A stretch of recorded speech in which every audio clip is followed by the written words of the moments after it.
My name is Caroline Harris, and I live in a white two-story house with green shutters in the quiet suburbs of Charleston, South Carolina. The house isn't grand by any means, but it feels like home in every way that matters.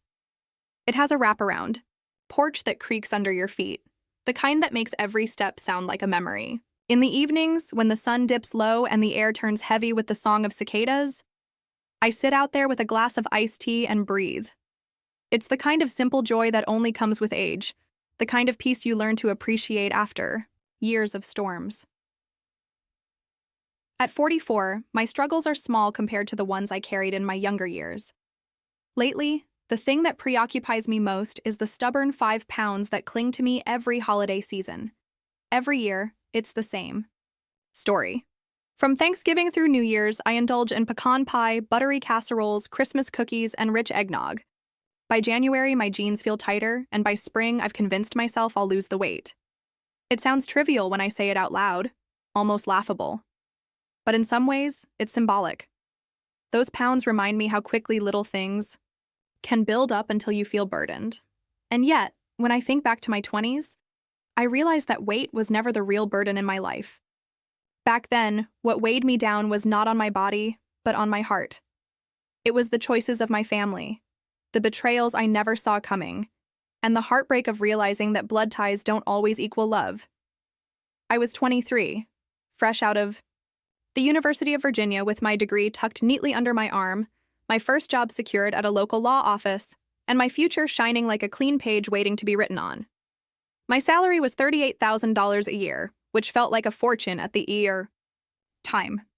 For the first time in my life, I was paying my own rent, driving a car that was more mine than my parents', and feeling the independence I had craved for so long.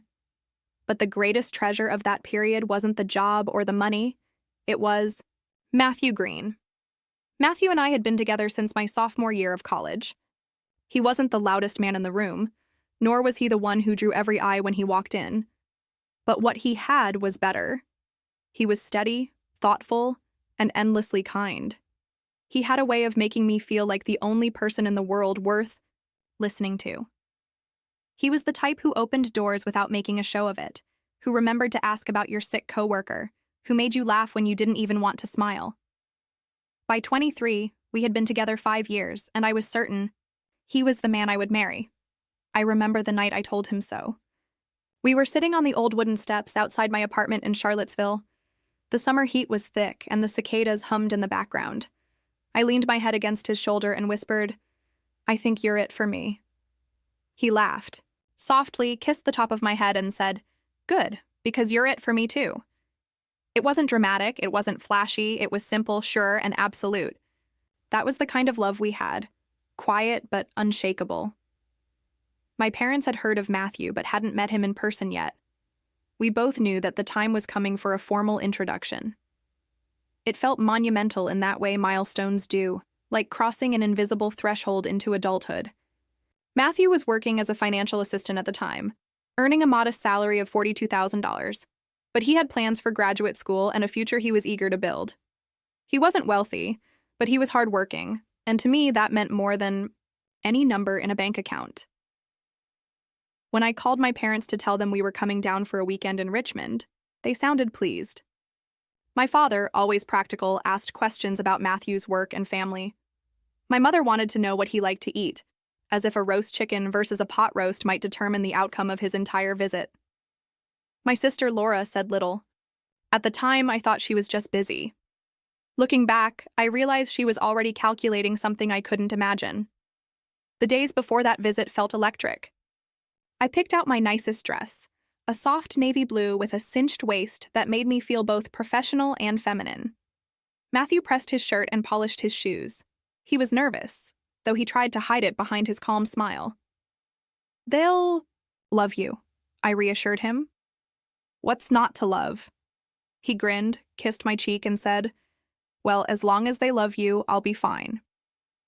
Driving down Interstate 64 toward Richmond, my heart felt light. I remember watching the fields roll past, golden with late summer, and thinking that life was falling perfectly into place. At 23, I had no idea how fragile perfection could be. We pulled into my parents' driveway just after 6 in the evening. Their brick colonial house looked the same as always: neatly trimmed hedges, a flag fluttering on the porch, the faint smell of my mother's rose garden drifting in the humid air. My father came out first, waving, his smile broad. My mother followed, her apron still dusted with flour. Laura was last, leaning against the doorway, her arms crossed. At first, everything seemed normal. We exchanged hugs, carried in our bags, and settled into the living room where my mother served sweet tea in her best glasses. Matthew, as always, was gracious. He complimented the house, thanked my parents for their hospitality, and answered their questions with warmth. I watched him and felt proud, certain that my family would see what I saw: a man worth keeping. But then I caught Laura watching him in a way that unsettled me. It wasn't just curiosity, it was hunger. She asked him questions with a tilt of her head and a smile that lingered too long. She brushed past him in the hallway, her hand grazing his arm. At first, I thought I was imagining it. Laura had always been flirtatious, always the center of attention. But there was something sharper in the way she looked at Matthew, something that made my stomach tighten. Matthew didn't seem to notice, or maybe he chose not to. He stayed close to me, his hand finding mine whenever we sat together, his gaze meeting mine across the room. Still, that night as I lay in my childhood bedroom with Matthew down the hall, I couldn't shake the feeling that something had shifted. I didn't know it then, but that weekend was the beginning of a story that would change my life forever. It was late summer when I introduced Matthew to my family in Richmond. The air was thick with humidity, the kind that clings to your skin no matter how much you fan yourself. My parents' brick colonial looked stately as ever, framed by the trimmed hedges my father tended to obsessively, and the roses my mother coaxed into bloom each year. I remember stepping out of the car with Matthew, smoothing the wrinkles in my navy dress, and feeling that familiar mixture of pride and nerves. I wanted them to see him the way I saw him: dependable, warm, and worthy of the future I had already begun to imagine with him. When my parents greeted us, everything seemed ordinary at first. My father shook Matthew's hand firmly, nodding with approval as he asked about his work and plans for graduate school. My mother fluttered around us, fussing with iced tea glasses, offering slices of pound cake, clearly wanting to impress. But it was my sister Laura who unsettled me. She leaned against the doorway in her fitted dress, her smile coy in a way that made me uneasy. Laura was 30 then, sharp-tongued, restless, and perpetually unsatisfied. She had a history of chasing men who never stayed, then blaming the world for her loneliness. That evening, as we sat down for dinner, her behavior was unmistakable. She leaned toward Matthew, asking questions that went beyond polite curiosity. Where he had traveled, what kind of women he liked, what he dreamed of doing when he really settled down. I felt my stomach twist, but Matthew never faltered. He answered her questions briefly, then redirected his gaze back to me, as though silently reassuring me that I was the only one who mattered. Still, Laura's eyes lingered on him in a way that made my skin crawl. Over the weeks that followed, her fascination with him became clearer. She called me more often than usual, but instead of asking about me, she asked about him. What was his schedule like? Was he serious about me? Did he ever mention her? At first I laughed it off, telling myself she was only being nosy. But as Matthew and I became engaged that autumn, her behavior sharpened into something far less innocent. Despite her interference, Matthew proposed to me one cool October evening beneath the sprawling oak trees in a Richmond park. He knelt on the damp grass, his hands steady, his voice low and sure. The ring was modest, a half-carat diamond in a simple gold band, but it sparkled brighter than anything I had ever worn. I said yes without hesitation, my voice catching as tears spilled down my cheeks. In that moment, everything else, the job stress, my family's quirks, even Laura's strange behavior, faded into nothing. All that mattered was us. We set our wedding for the following spring in Savannah, Georgia.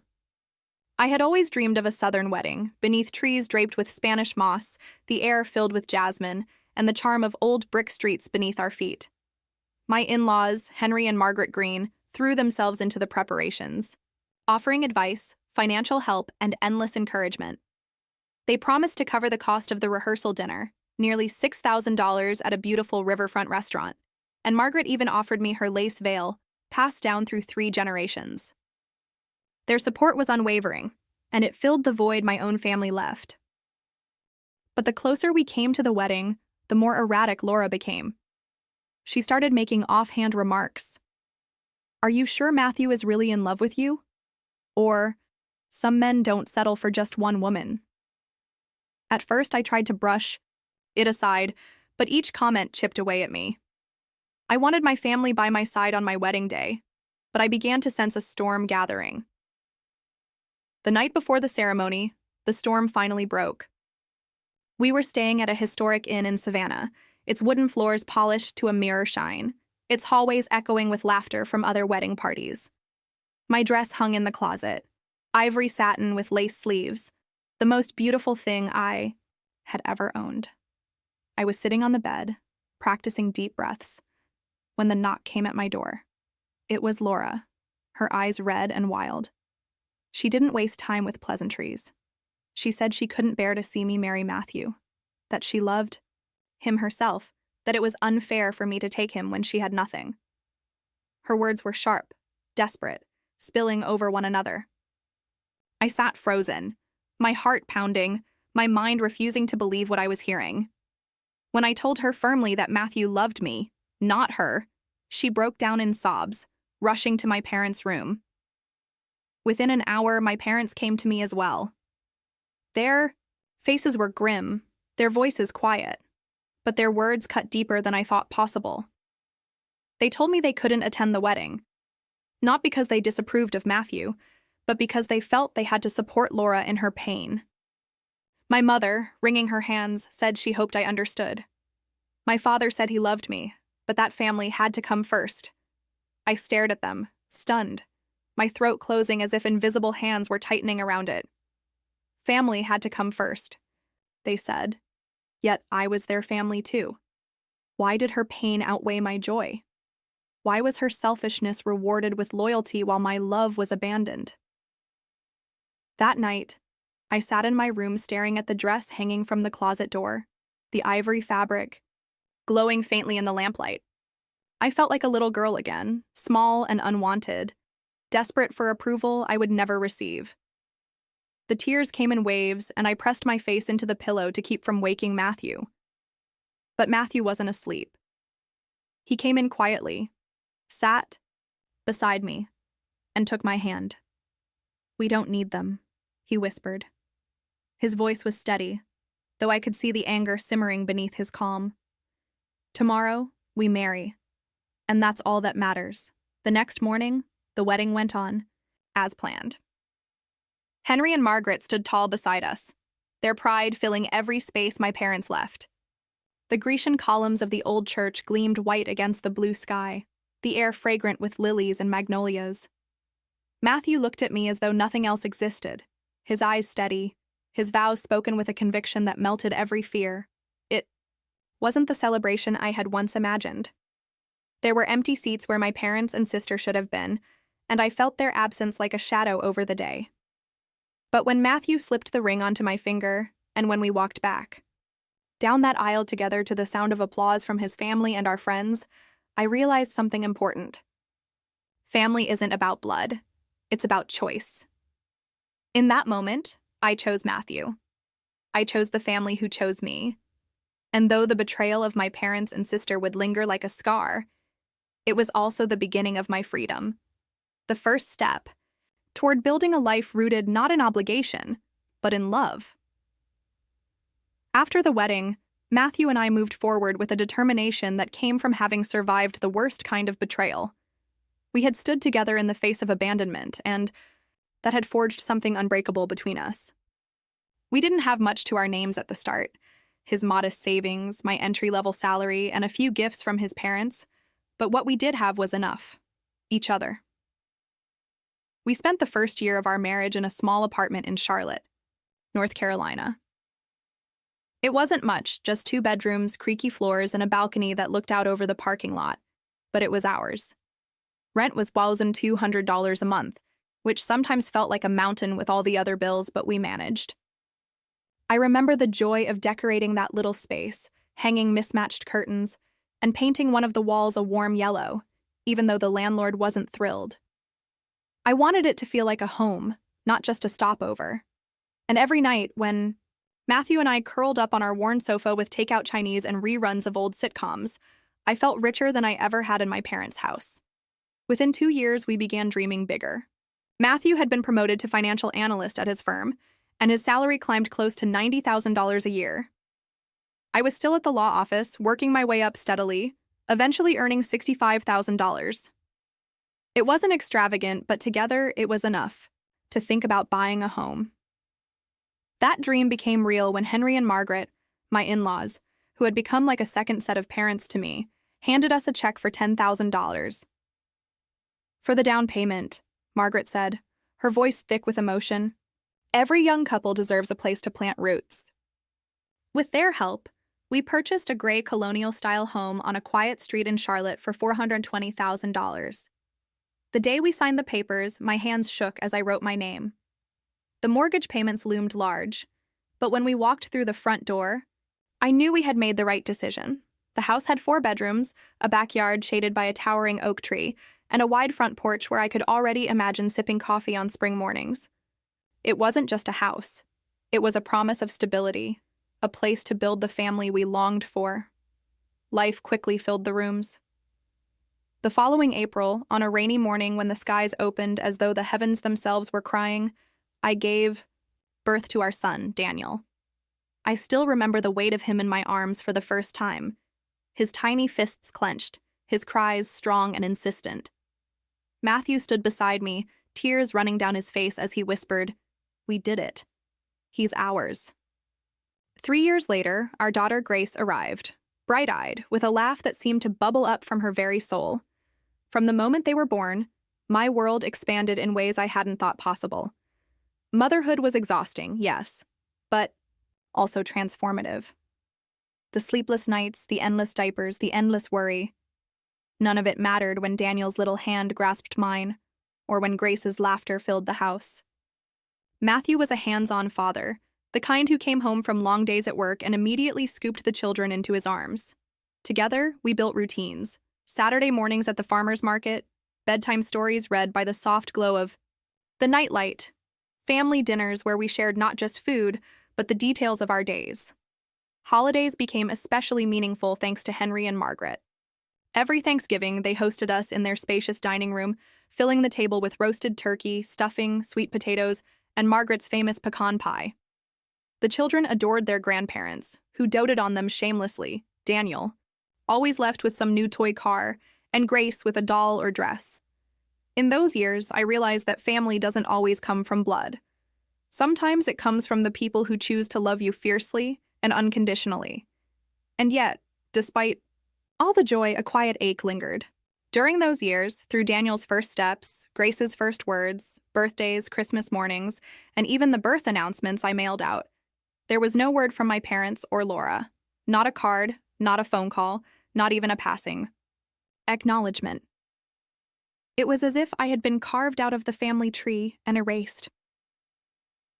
At first, I mourned that absence in silence. When Daniel was born, I sat up late at night, nursing him in the soft glow of the lamp, tears slipping down my cheeks as I thought of how my mother would never hold him, how my father would never teach him to fish, how Laura would never know, the wonder of seeing his smile. I told myself that perhaps time would heal the rift, that one day they would appear at my door, apologetic and ready to start anew. But as the years went by, the silence grew heavier, and I realized something profound. Love is not proven by words spoken once or ties declared at birth, it is proven by action.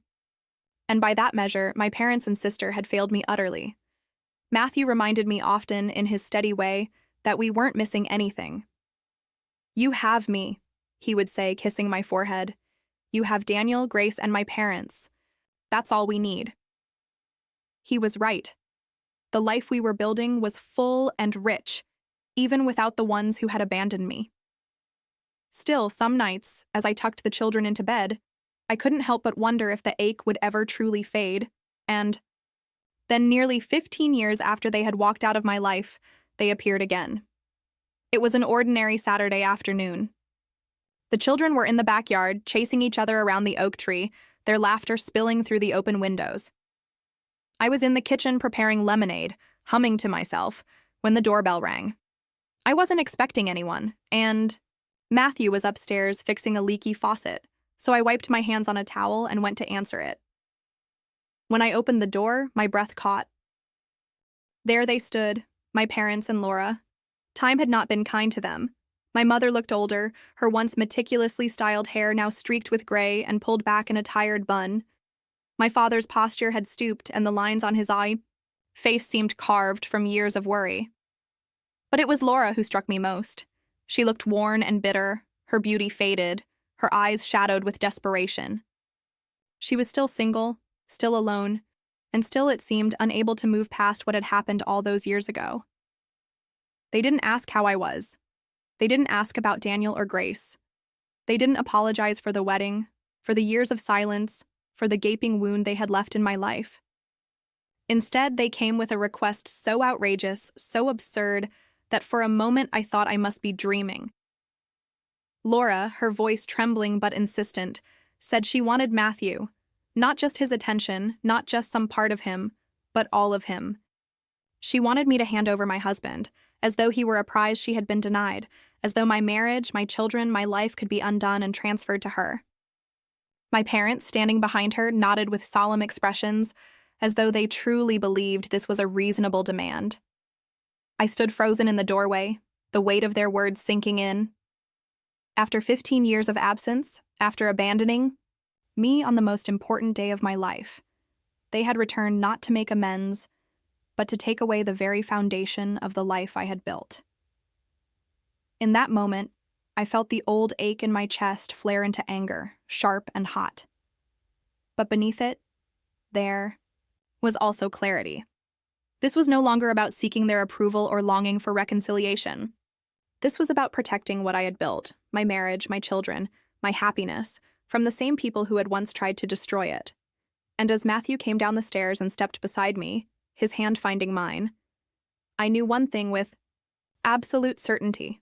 This time they would not succeed. They stood in my living room as if they had every right to be there, as if 15 years of silence and absence could simply be erased by their sudden reappearance. My parents sat stiffly on the couch, their eyes darting around the room as though they were unfamiliar with the house I had lived in for more than a decade. Laura sat in the armchair, her posture rigid, her hands clenched together in her lap. I could feel the tension vibrating through the air, a heaviness that pressed down on me like a storm about to break. I had invited them no further than the entryway, but Laura insisted on sitting, on taking up space, on acting as though she belonged here. My children were upstairs, oblivious, their laughter drifting faintly down from the second floor. A part of me was glad they couldn't hear what was about to unfold. It was Laura who spoke first. Her voice trembled at the edges, but there was a steeliness in her words that made my skin crawl. Caroline, you've had Matthew all these years. You've had your marriage, your children, your house. I've had nothing. Don't you think I deserve a chance at happiness too? At first I thought she was joking, or perhaps speaking in some vague metaphor. But then she leaned forward, her eyes locking onto mine with a desperate intensity. I want him. I want Matthew. You've lived your life with him, but it's my turn now. For a long moment, silence filled the room. My parents didn't flinch, didn't protest, didn't show a flicker of outrage at the outrageousness of her words. Instead, they nodded solemnly as though this absurd proposal had merit. My father cleared his throat and said, "Laura has been alone for a long time, Caroline. You have to consider her feelings. She deserves something too." My mother clasped her hands together and added, "She struggled. You've been blessed. Maybe there's a way to share." Their words landed like blows, each one harder than the last. Share?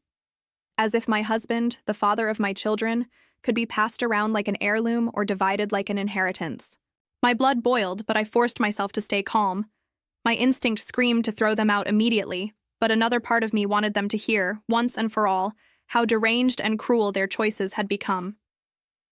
Matthew came down the stairs, then wiping his hands on a rag from fixing the faucet. He looked at the three of them sitting in our living room, his brow furrowed. "What's going on?" he asked, his voice steady, but there was a sharpness beneath it, the kind of edge I had only heard a handful of times in our marriage. I explained. Quickly, my voice clipped, my eyes never leaving my sister's. They want me to give you to Laura, I said. Saying the words out loud made them sound even more absurd. And yet, here we were. Matthew blinked, then gave a short, incredulous laugh. He set the rag down on the coffee table and sat beside me, his hand finding mine with the ease of habit. We exchanged a look, one of those silent conversations that married couples have perfected over the years. His eyes told me everything. I'm here. I'm with you. They're out of their minds. Still, he played along, his tone measured, as if humoring children who had said something foolish.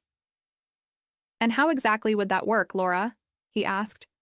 Do you think I could simply stop loving Caroline, stop being a father to Daniel and Grace, and start pretending that I want to be with you? Laura's face flushed and tears welled in her eyes. You don't know until you try. You could grow to love me. I could give you everything she has. Matthew shook his head slowly. No, you couldn't. Because everything Caroline has given. Me, her trust, her loyalty, her partnership, you never even understood those things. I chose her 20 years ago. I've chosen her every day since. There is no version of this world where I would ever choose you. Laura broke then. The facade of control shattered, and she dissolved into sobs, clutching her face in her hands. The sound was raw, but it stirred no sympathy in me. I had heard her tears before, used as a weapon to manipulate, to control, to bend others to her will. I had watched my parents cave to those tears for as long as I could remember. But not this. Time, not here. Not in my home. My parents looked small in that moment, smaller than I had ever seen them. My father's shoulders sagged, his gaze fixed on the floor.